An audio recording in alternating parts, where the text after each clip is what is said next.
Hey, welcome back, Culture Warriors. This morning, I want to talk a little bit about coaching and leadership, more from an individual perspective. So, if you think about it, leadership is an obviously critical component of developing culture, but leadership and coaching aren't exactly the same thing. There's overlap, of course, but they aren't identical.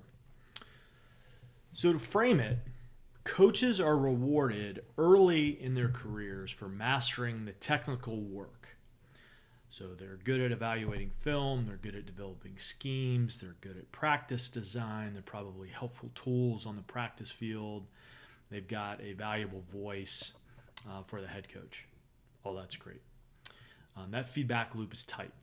If you run a good practice, you win a game. If you win a game, you get promoted, right? And that's all of that's legit.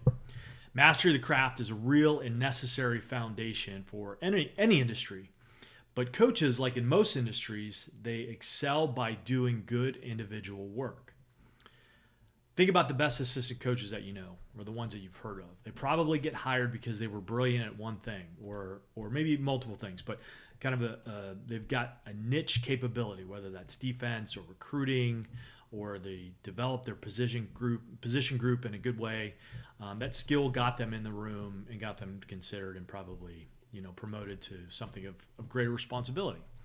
But those same behaviors that earn that job suddenly aren't enough to do the job. So you coach in moments, but you're always leading. Okay, so the role shifts.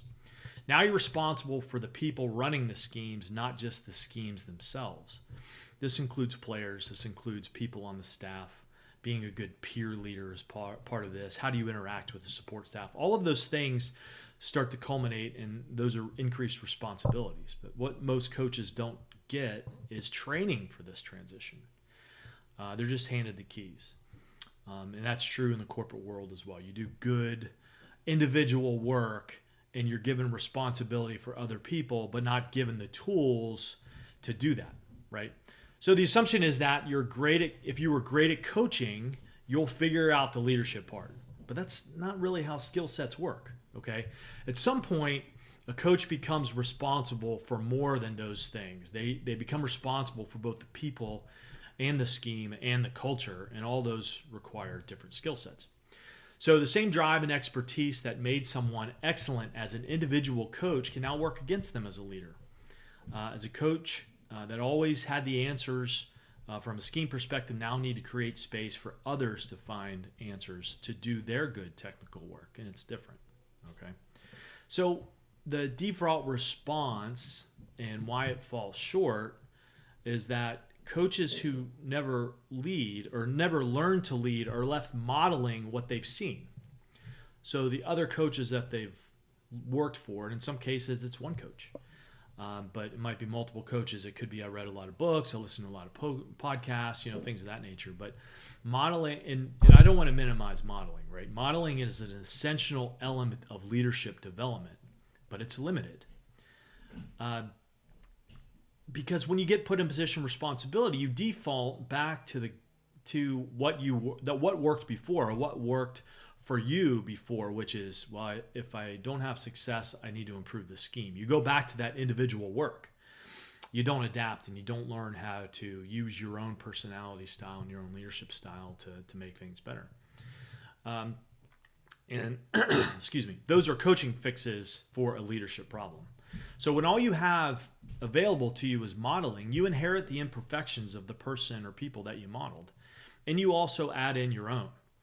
So you have this multiplicative effect of imperfections, rather than going to the core of who you are and learning those leadership skills, combining those things, which is a much more effective way to both lead and to coach.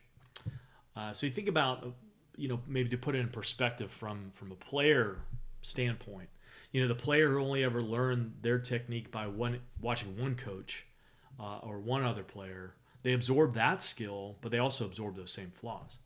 So without intentional development, those flaws don't just stay the same size, they get passed down and compounded. And if you think about some of the coaching trees out there, some of them are very successful, but where they fail is where a coach mentor or is mentored by one coach who is very successful, that coach then moves on to their own program. They get their own responsibilities and they try to be exactly like the coach that they learned from. And that doesn't work. It doesn't work all the time unless you adapt those things to your own personal style. You add in some of those leadership skills that you've got to learn intentionally, or else you'll fail. I mean, there's countless examples of that across athletics. And the bottom line of that is that leadership is personal. It must align with who we are. My personality style, my communication style is different from others. My values, what I see as my purpose in life is different from somebody else. So I can absolutely model and learn so much from people that are mentoring, and it's a critical component to becoming a good leader, learning from others, but you have to adapt that to yourself. You can borrow a scheme from another coach. You can't borrow their leadership identity. What works for a high intensity, demanding culture may be completely wrong for who you are in the room that you're trying to build.